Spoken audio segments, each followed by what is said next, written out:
Hello everyone and welcome to episode 7.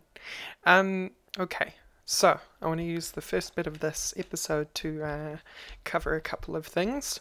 Um, one of the primary ones being, a few of you eagle-eyed folks noticed that this cobalt isn't entirely legitimate.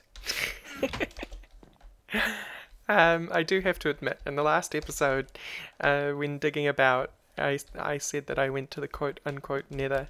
Now, I actually was going to go to the nether and get cobalt, but what happened is I got overcome with a amazing amount of, I just cannot be bothered. I just cannot be bothered wandering about the nether and collecting cobalt when I have all that digging to do. So I thought I could be sneaky and just cut that bit out. Turns out that I was a dum-dum in my quest to hide it and forgot that it shows up in the message log when I do things like going to sleep. Okay, so why I'm talking about that is I promise to you that any cheating that has happened or is going to happen in the future shouldn't happen. Or if it does happen, I'm just going to be outright honest about it and be like, hey, look, I'm just cheating in some cobalt because I can't be bothered. Really can't be bothered. But overall, I don't think that's going to happen. I really do think that this was a one-off kind of thing. I mean, you all know, those that have watched me on Dies vids know that I'm legit anyway, because like, you can't cheat on a server where you're not the operator. You just don't have that capacity. So you know that my capacity to not cheat and build huge things is fully there. I just, for whatever reason, I guess because I wanted to get this finished, and it was quite late at night when I was recording, so I was like, I can't be bothered spending 30 minutes wandering around the nether. The next bit that I wanted to talk about was that, sorry about the huge delay in videos between episode 6 and this episode. The reason for that delay is actually because my life is kind of busy outside of the world of YouTube's and outside the world of Minecraft. I volunteer. I don't actually have a static job myself. I basically the only income I have is provided to me by the government because I am a what's called a sickness beneficiary. That is because I have mental health issues that mean that getting a job is very difficult for me, or at least having a job where the people who own the place understand and are able to work around my condition. I just don't have a job because of that. The other necessary thing to understand about the gap is that sometimes, because I have to keep some sort of semblance of a routine in my life, I can't just sit around home all day. I would go stir crazy. I volunteer at a youth centre in Auckland, and sometimes things there get busy, and sometimes I need to be there to help out, and that's exactly what happens. And then also, I do have a partner, my boyfriend. So it was our anniversary recently, and there was a couple of days there where I just couldn't record because I thought it would be rude for him to just be sitting around while I produce videos, because it's not like I can make a living off this, so I can't just say, hey look, this is my job now, I have to sit down and make videos, because I simply don't earn enough to warrant it having job status. In fact, I haven't earned a cent off this yet. But so yeah, that's just some insight into my life while we're at it. Just to explain that gap. Things get busy, I get busy, and also because of my condition, the busier I am, the more stressed out I am, the more stressed out I am, the more anxious I am. For those that want to know, my mental health issue is actually an anxiety issue. It's a general anxiety disorder. So certain things can really stress me out and prevent me from doing normal routine-based work on a day-to-day basis, because I'll just kind of be very nervous and worried about certain things. Yeah, so be careful who you say these words to. Just don't worry about it. For some people, it's not an option. Worrying is what they do, and it's a part of their life. So yeah, so here we are recording episode 7 though, getting on with things, getting on with that routine as the sun goes down once again. You're so good at this, Minecraft. I swear the nights in Minecraft are longer than the days. I kind of want a mod that extends the time of day, or the day-night cycle overall in Minecraft, and that's all it does. That's all the mod does. It just extends how long a day is and how long a night is, so that you can have really long days and really long nights, and if you don't want the night, you can just sleep through it like normal. It would just make, I don't know, production a lot better. So, a couple of things. I did in fact find the time to extend the hall back. As you can see, we have one more set of pillows, and I swear to you, I cross my heart and hope to die, I did not cheat them. I dug them out off camera by hand. So yeah, I also put in these stone stairs, as you can see. I also put in this little stone platform to look out over the hall as you come down the steps. There's a little more detail that needs to go into this. It's not all just going to be boring stone. Somebody asked, hey Rorax, oh, I left a couple little floating things there.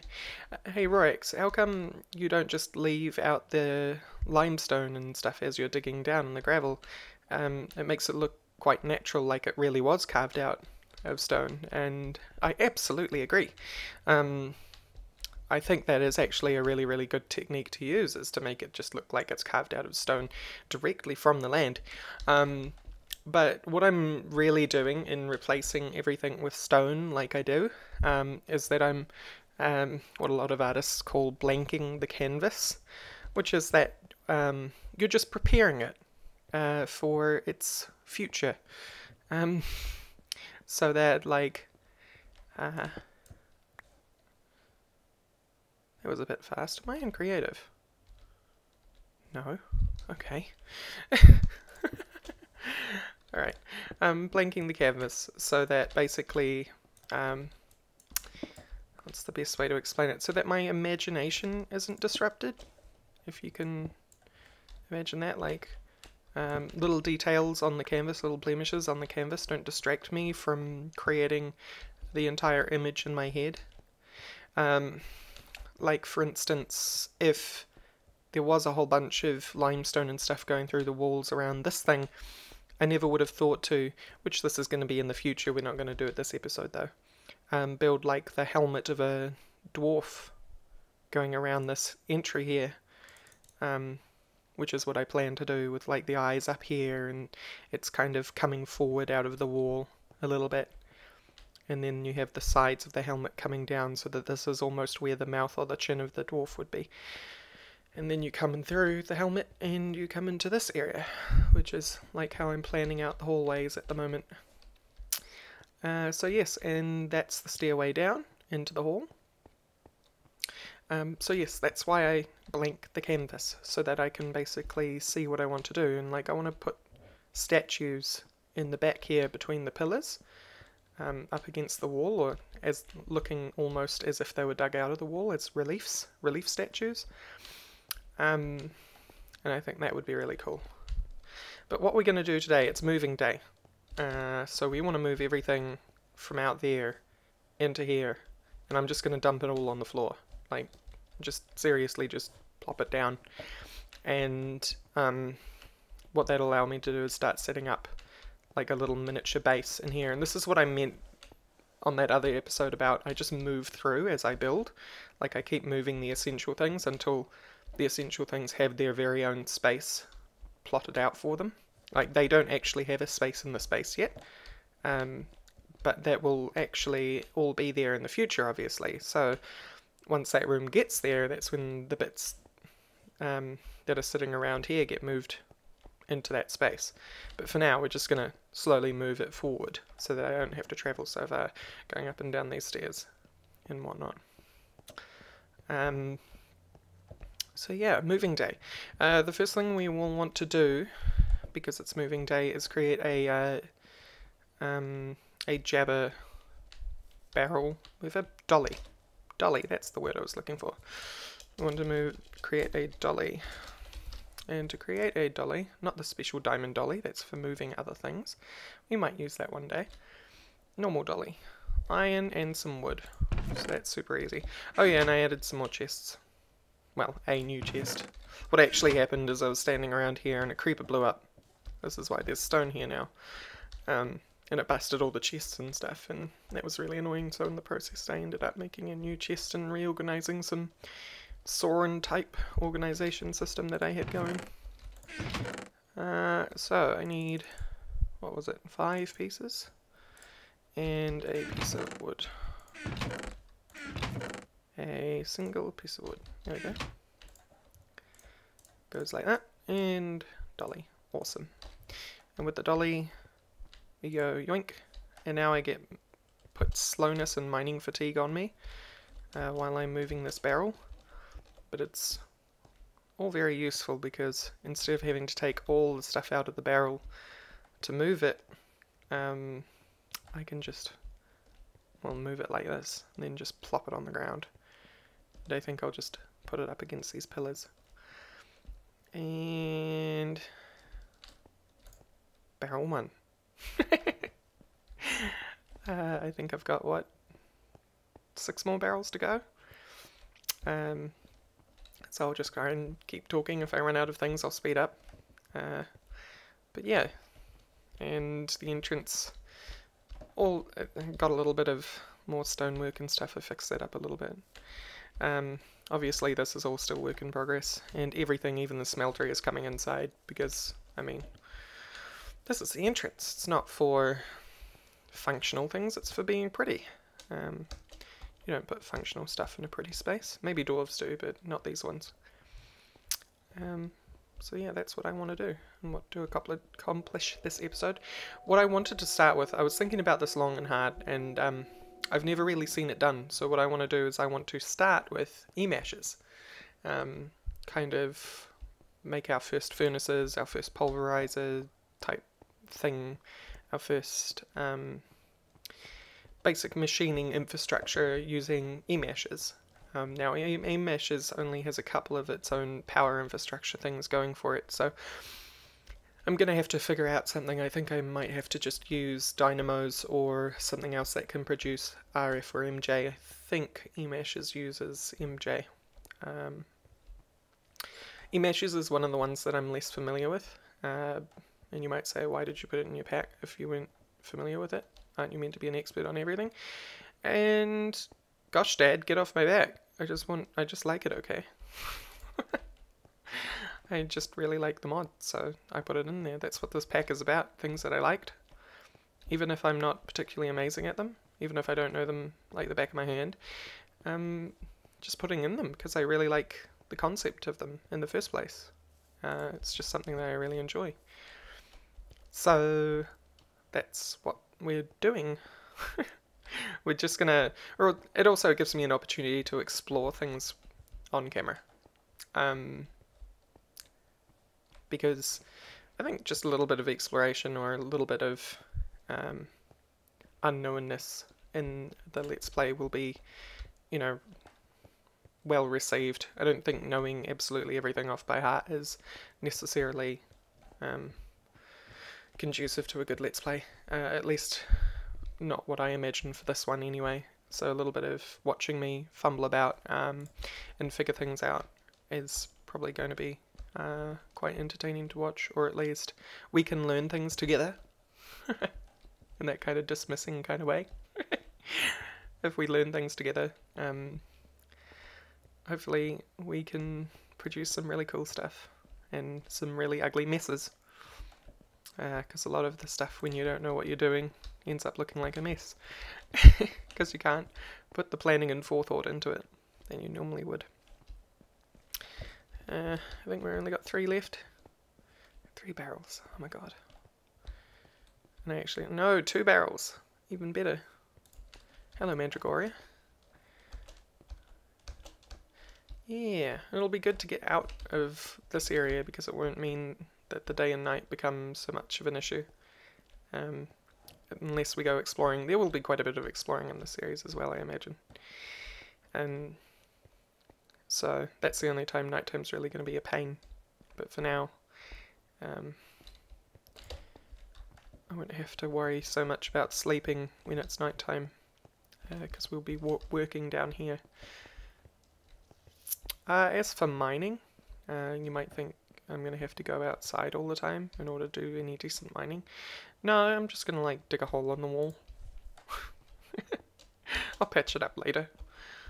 I don't see any reason why not. Really, about digging this place out was about getting the space done so that we can move in. And move in is not the same as you'd move into a house and sort everything out and have it all placed perfectly. Moving in literally means you're moving inside. So that's what I wanted to do. And we are done moving the barrels. Awesome.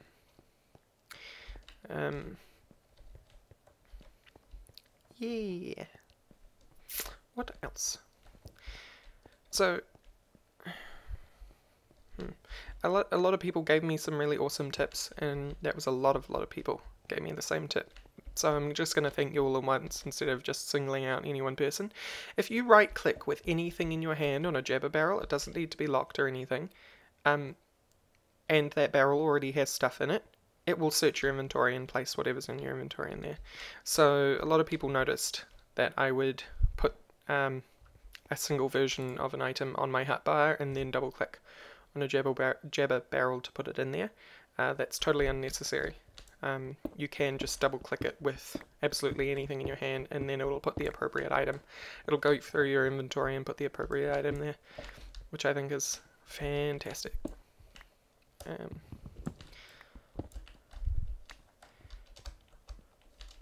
This corner is starting to look so empty. I'll take these with me as well. Alright. I still have all the room in my inventory I need. I think you can use this to move a bunch of other stuff as well. So we'll take a look at that when we go to move things like the tank. Let's put a bed down. Bed, you can live right here. Crafting table, you can live here. Furnaces. Why not right in the middle of the floor? Sounds good to me. Jump, shift, click. Nope, jump, shift, click. Yeah. There we go. 9 furnaces. Hopefully they all get condensed down once we start playing with e-meshes as well.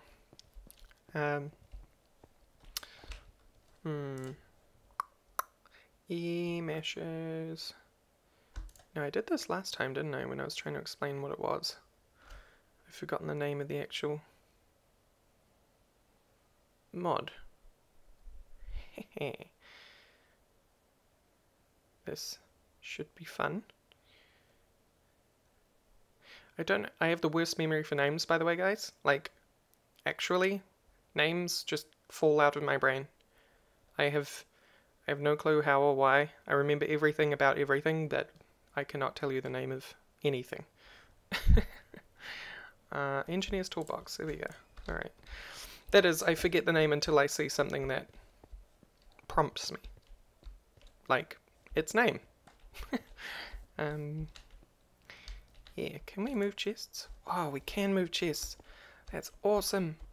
I mean, we can only move half a chest at a time, but that's still moving chests. Oh my god. Happiness. Alright. Because I was dreading that. Thank you, Professor Mobius. Nearly called you Morpheus. Professor Morpheus.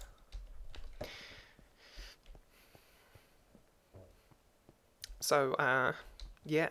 Moving chests. That's a trap chest, by the way. If you're wondering how I got two double chests next to each other, that's a vanilla trick. You can put trap chests next to vanilla chests and vice versa. And that way you can actually have double chests next to each other. And that's actually something interesting about this pack. I realized one of my earlier versions, if you were watching my forum page for Raxpack, is that I took better storage out of the pack earlier. Now I didn't replace that with anything. And better storage, as I realized, was the only storage dedicated mod in the pack. So basically, vanilla chests are where it's at for this pack. And actually, I'm not too miffed about that. I'm actually interested in what we can pull off using vanilla storage methods outside of, you know, ender storage, ender chests, ender tanks, ender pouches. But that will mean that we're using vanilla-sized inventories, so nothing over 2 times this, which is 3 by 9, 18, 27. So yeah, nothing over that, which will be tricky, but kind of fun, challenging. Also use up a lot of space. Something I harp on about to mod developers in the Forgecraft channel and everywhere in general actually is the idea of using space as a commodity. It's something I think is underutilized in Minecraft, and something which I was over the moon when multi-block started turning up, like when Railcraft started first showing its multi-blocks, which I think Railcraft must have been the first, if not one of the first, to mainstream the use of multi-block structures. I was super excited about that because I had always thought that multi-block structures are where it's at. Space as a commodity in an infinitely huge world is actually a resource that's underutilized, or you know, the player is, as it stands, the player is expected to build around 1 block size machines. Like, a machine will take up a single block, this meter by meter cube, and considering how huge this world is, that is a tiny amount of space. And that's why I really personally hate mods like compact solars, because I think having a gigantic solar farm is where it's at. And, oh yay, we got a new coal seed. Yeah, having a giant solar plant is where it's at. Like, I hate comparing to real life with Minecraft, but let's compare it to real life. The size of a solar farm in real life is enormous. It would take you like 10 minutes to walk from one side of a solar farm usually to the other, kind of thing, you know, if you're having a lazy day. And I forgot to go pick up a chest because I was talking. But yeah, so solar farms are huge. And when compact solars came along, I just kind of pinched my brow and said, no, that's the kind of opposite of what you should be doing. If anything, you should make it so solar, that the solar farm from AC2 or the solar block in general was just more efficient, or worked as a multi-block structure when it was in a large section, as people like to plot out, like, you know, an 8x8 area of solar panels act as a single machine rather than 8 times 8 separate machines. I'm not doing the math, you know me, bad math. Yeah, rather than compacting it down to a single block. I know they did it for lag's sake, but people picked it up for not lag's sake. They picked it up in order to, you know, cheat the system, as it was. Compact the space that they're using. That's why the ill-fated mod that I was designing, I wouldn't say it's totally ill-fated, I just haven't found anyone that wants to program for it, or rather somebody who wants to program for it that has the skills to do so, or the motivation to do so. My own mod, Steam and Steel, all the machines in it are bigger than one block.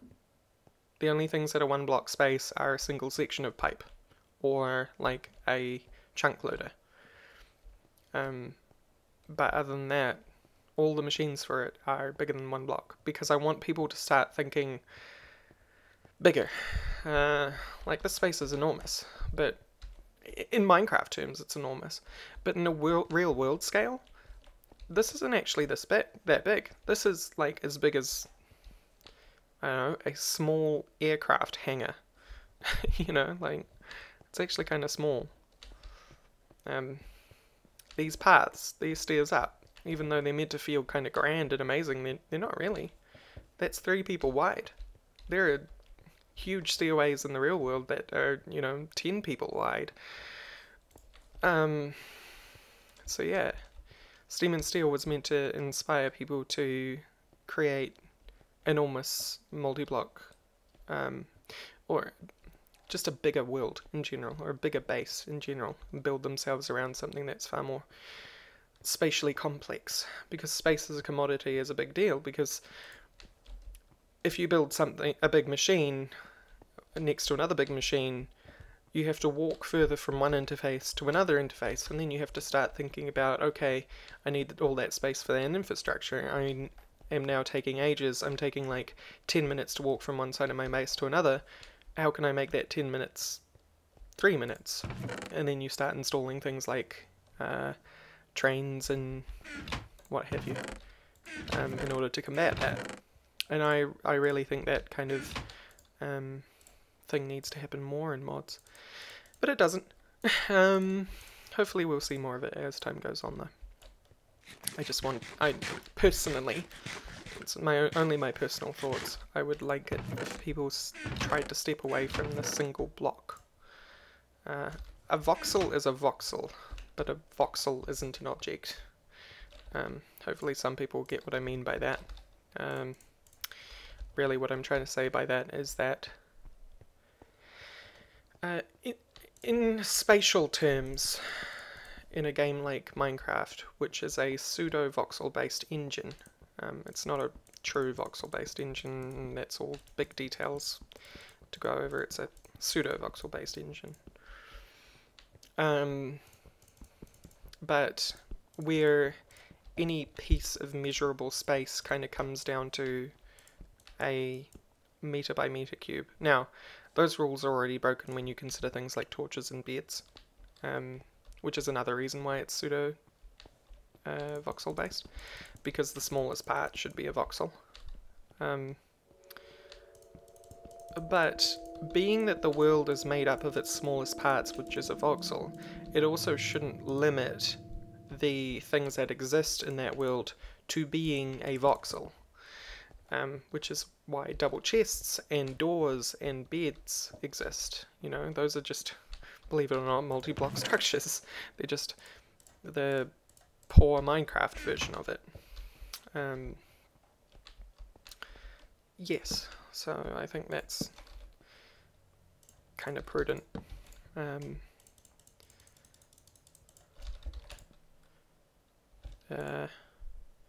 put those on the wrong side, who cares? So yeah, I don't want people to feel limited to just making a voxel. I mean, a trash can in a meter by meter space, that's a huge trash can, if you consider the realities of the real world, but our character is 2 meters tall and 1 meter wide. We're gigantic. Steve is gigantic. So, you know, relatives. But a trash can makes sense being a voxel. But a furnace? Well, in the real world, I'd suppose actually an oven would come up to your chest, so it'd probably be 1.5 blocks.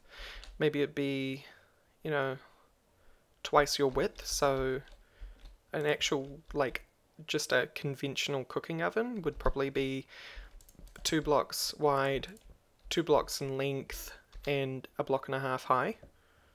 And then you have an oven, kind of thing, if you kind of get what I mean. And this bed is absolutely minuscule.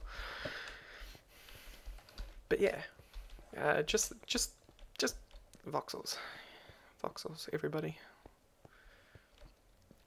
Just imagine the aliens guy with his hands out, and instead of saying aliens, he's saying voxels.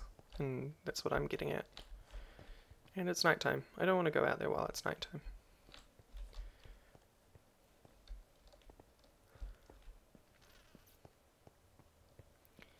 And sleep. But yeah, if anyone's actually wondering about the fate of Steam and Steel, well, I'll be motivated to do it once I'm motivated by a motivated coding partner who's also kind of, you know, not just a noob at coding.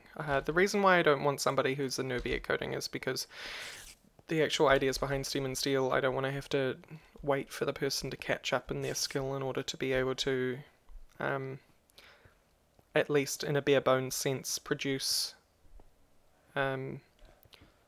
what's intended for the mod. If you get my drift, like, I don't want the person to have to go, oh yeah, I know how to make a basic box, but I don't know how to make an interactive GUI, or anything like that. I want the person to be able to, like, just jump in and say, yes, okay, I know how to do those things on a either better than basic or advanced level. Let's do this. Now I have the actual skill myself in order to do that if I actually took the time to learn the code base behind Minecraft, or at least what Forge provides behind Minecraft. But I'm an artist at heart, and while I can code and while I have worked on projects in the past, both professionally and for myself, I just don't have the inspiration to sit down and do the code for it. I'd rather just focus on the art and the design and the gameplay and that sort of thing. And I think that's enough. I think that's enough for one person to take on themselves without also taking on the coding, especially when the ideas behind the mod itself are kind of bigger than one person. Because if a project is too large and only one person does it, burnout is inevitable, especially for somebody like myself who already finds, oh, by the way, this is what I'm talking about with Jabber. Limestone's in the upper left corner. Limestone's now gone. It's in the barrel. So yeah, I don't want to have to take on the size of the project myself. I also don't want to have to wait on somebody to learn or catch up to the level that's necessary to produce the design elements in the actual mod idea itself. And something we want to do here is actually go grab a wrench, because we don't want to lose the lava. Actually, somebody told me I can just break this and the lava stays. Oh, you're lucky. You're a lucky person. But yeah, because when that dropped, that looked empty, and I was worried it was actually empty. And that you'd tricked me. You'd tricked me! So yeah. I really do think Steam and Steel has a place in the future, and that I still want to work on it. I absolutely still want to work on it. There's actually a bunch of mods that I keep coming up with, and I think the Forge crafters are getting kind of annoyed by the fact that I come up with ideas and then don't produce any results. Other than, you know, some artistic concepts. Which to me are actually results, to be honest, because they are usable assets, and assets do take time to make, just like any code that is produced for anything. But I think, yeah. So I've got about 3 ideas. First one is Steam and Steel. That's the big project. The second less huge project is Homeware Minecraft. Or, no, actually that made sense. Homecraft Mineware. All permutations of those 4 words are its name, except the ones that make sense. There you go. I won't delve further into what I actually mean by that, but if you can work out what I mean by that, that's great. I have a very, I don't know, silly sense of humor in that way. Which is all about kind of like, if you know Mr. Crayfish's furniture mod or Jamie's furniture mod. It's kind of like that, except the idea behind it is more thematically linked. Like Jammies and stuff have a whole lot of stuff for it, or in it, and my idea for it is so that you have several packs which you could download separately. You can have them all in one. You could have, and I would supply a download for all of them in one. But you can have like the modern pack or the medieval pack or the future pack.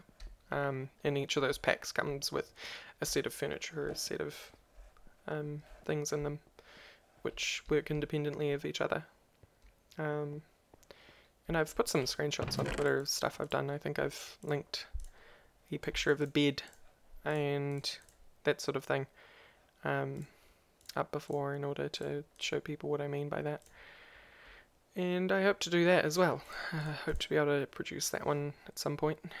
And then the third mod is something which is a little less ambitious than Dr. Zark's creature mod. And what I mean by less ambitious is it's not as enormous in scope. It wouldn't have ogres, it wouldn't have any of that sort of thing.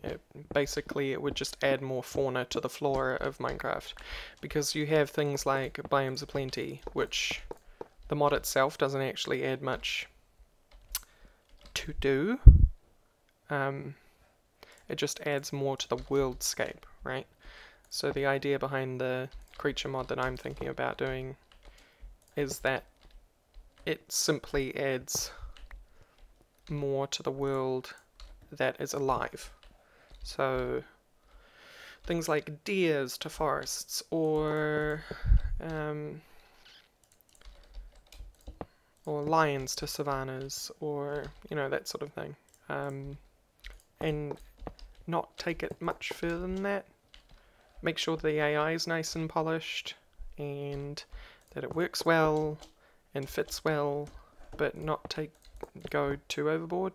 Have a select few animals for each kind of area and leave it at that.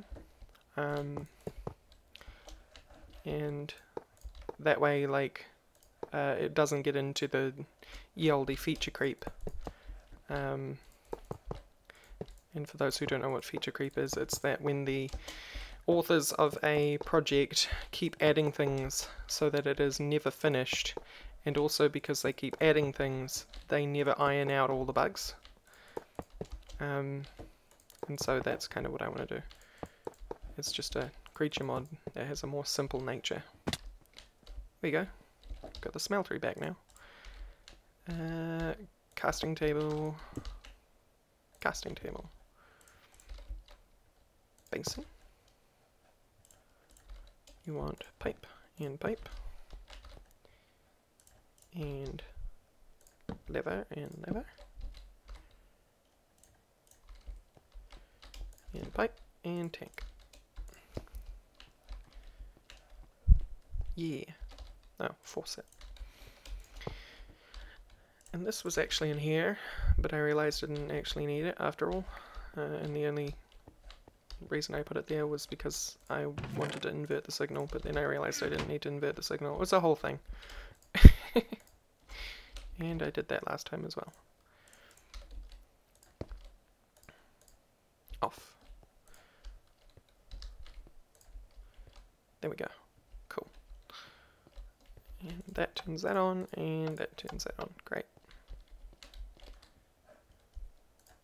And that's there, and you will automatically output now that you're on orange. Okay, smelter is reset up. So I rambled long enough that actually we've moved in and we can move on to new things. I'm a little surprised. I mean, this needs to go over here and the tool forge needs to be put down, but we did it. I rambled long enough. I'm surprised. Okay, cool.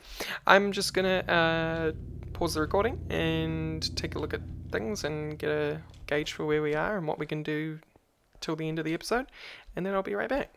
Bye. Alright, I am totally impressed with myself. I managed to ramble for over 39 minutes. So yeah. I managed to talk to myself, which is, to be fair, I'm talking to all of you in the comments who will post-upload inevitably be talking back to me, but I actually managed to rant and rave and ramble for 39 minutes. So that's an episode. Moving in and me rambling was an entire episode. There you go. I'm going to get on with the episode 8 now, and I'll see you all next time. Bye.